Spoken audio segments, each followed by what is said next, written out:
In recent years, I've transformed from being an anxious, overwhelmed mess to a more calm and fulfilled person. And it is mostly thanks to these habits that I'm going to share with you today. Habit number 1. When I became a mum for the first time, I was put into this charity program called Mum for Mum. It's a charity where mums give emotional support to new mums who don't have a lot of support around them. At the time, I was a new mum and we had no family around us, and I already had prenatal anxiety. And once my son was born, I then developed postnatal depression and anxiety as well. Once a week, a beautiful lady from the charity would come to my house and give me emotional support. We would have a cup of tea and she would be there to support me through the challenges. And alongside this, I was also seeing a therapist for postpartum depression and anxiety. Anyway, one day, on a particular day that I was feeling very anxious, my temporary mum from the charity, Daryl, she got me to lay down on the floor and close my eyes, and we practiced some deep breathing. She introduced me to how easy it was to just stop what I was doing and take a moment to take some really deep breaths. She also introduced me to yoga. So I started a weekly yoga practice on Sunday mornings at a studio, and 3 years later, I am still going to that same yoga class with the same instructor and a lot of the same women and men as well. That class and starting that consistent practice of yoga once a week completely changed my life. I actually think that it was this practice that was the catalyst for the biggest change in my personal growth story. And the thing that I want to share today is that yoga isn't actually just about the body. It's actually more about the mind than the body. It's about moving your body to your breath. So it's the synchronization of your body and your breath. And that teaches you how to have more awareness. So the more you practice this synchronization, the more aware you become of your body. Your mind and your body start connecting. And that connection really allows you to go deeply into any kind of spiritual growth or personal growth. You can't make significant change in your life if your body and your mind aren't connected and you're not really aware. That is exactly what yoga does. So a really well-known spiritual teacher who has changed the life of so many people, Eckhart Tolle, says that awareness is the greatest agent for change. Practicing awareness as a habit will change and impact every area of your life, and yoga can help you develop that awareness. We exercise our bodies because we know it's really good for our health. We have to start realizing how important it is to also exercise our minds. If you've been told that you should start meditating as a habit, but you really struggle to, then I would suggest starting yoga first. Meditation and yoga are really closely related, and yoga is a really great stepping stone if you want to start meditating one day as well. So tell me, have I convinced you to become a yogi yet?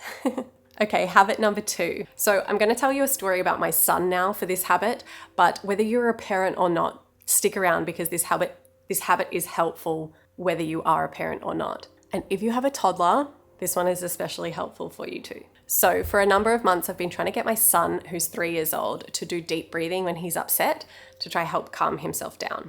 And there's this common tip to tell kids to smell the flowers and then blow out the candles to help teach them how to inhale and exhale. So I had been trying that for so long and it just wasn't sticking. He didn't get it. So I decided to change my strategy, which I'll tell you in a sec. And once I did, not only did my 3-year-old start deep breathing, but I actually felt a massive difference in how I was feeling as well. So what I did was, instead of asking him to take a deep breath, I decided to model the behavior in front of him. So what that looked like was, when we're living our daily lives, anytime I would get upset or frustrated during the day for real reasons, I would stop, get my son's attention, and I would tell him that I was having those really big feelings and emotions. And then I would deep breathe in front of him. And I would do that at least twice. So I'm telling him the emotion I'm feeling, and then I'm deep breathing, taking 2 massive deep breaths in front of him. And I would make sure that he was watching me do this. I just continued to model that behavior in front of him for a few weeks. And a few weeks later, one day when he was getting really angry and frustrated when he was playing with his toys, I asked him how he felt and I got him to label that emotion. And then I told him to take some deep breaths. And much to my surprise, he started doing it. Straight in through his nose and out through his mouth. And then for those of you that aren't parents, this is a simple way of regulating your own emotions as well. Label the emotion and then do some deep breaths. It's 2 really simple steps. Since I started doing that in front of my son to teach him how to do it, I was feeling so much better because I would do it on days where he was having a tantrum and I was starting to lose my patience.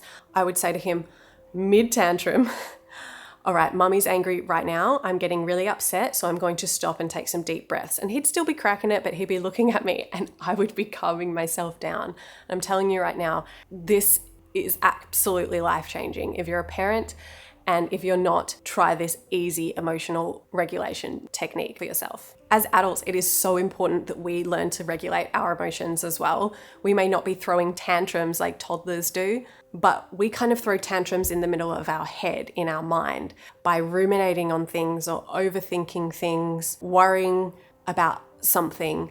That's our type of tantrum. So this habit that I have adopted that's changed my life is learning to label my emotions and calm myself down. It is giving me so much more patience, and I've noticed such a massive change in my mood and also how reactive I am to situations. Like if my partner does something that's a little bit upsetting, I'm not as reactive to him. I'm also not as reactive at the end of the day, a really long day with my son, when my partner gets home and the house is a mess and it's just been a crazy day with my toddler all day. I'm not as reactive and angry at that moment. I talk more about this technique of breathing and letting go of your emotions in this video up here.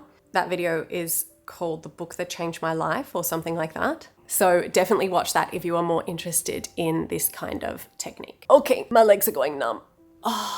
Habit number 3. So have you ever been in a situation where you say, I'll be happy when? I'll be happy when I get the job promotion. I'll be happy when I've met the love of my life. I'll be happy when we get a bigger house. This I'll be happy when statement can really hold us back from ever being content with life. Because often when you do finally get that thing that you said would make you happy, the job promotion or the love of your life, you then eventually come up with a new I'll be happy when statement. Michael Singer is an amazing spiritual teacher, and this is what he had to say about the topic. How many people that if you walked up to them and said, what do you want to make you happy? Make a list of things that would make you happy. How many of these people would write down what they already have? Oh, I want the car I already have. Nobody.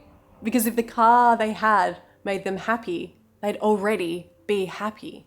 So basically, they write down things they haven't experienced yet. I want to live in Hawaii. I want my kids to get straight A's. In other words, I want something to happen that isn't happening now because maybe that will make me happy. And that's what's going to happen for the rest of your life if you're not careful. And that's just it.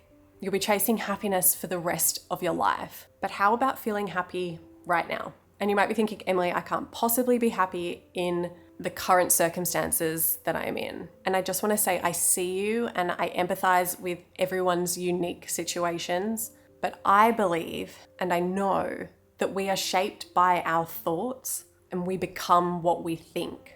You have the power to believe a new story for yourself. If you need more convincing, I will link a video above about people and events in history that prove that you can believe your way out of suffering. If someone in Auschwitz could do it, then we can all do it too. That video will really help you believe the theory that our beliefs shape our lives. So back to this habit that I'm trying to encourage you to adopt in this point, and that is actually the habit of showing gratitude for what you have now and not determining your happiness on anything external. Instead, working on being okay internally and finding happiness from within you as opposed from finding it from outside sources. That is the goal. But how do you stop seeking happiness from external sources? It's about, once again, practicing awareness and doing the inner work on yourself. And I think a great place to start with inner work and self-awareness is working on your limiting beliefs. So watch this video here on how to overcome your limiting beliefs. Today, I am grateful for my partner, Alex, and everything he does to support us. He's been away for 5 days. I cannot wait for him to come home tonight. I'd love to know, what are you grateful for?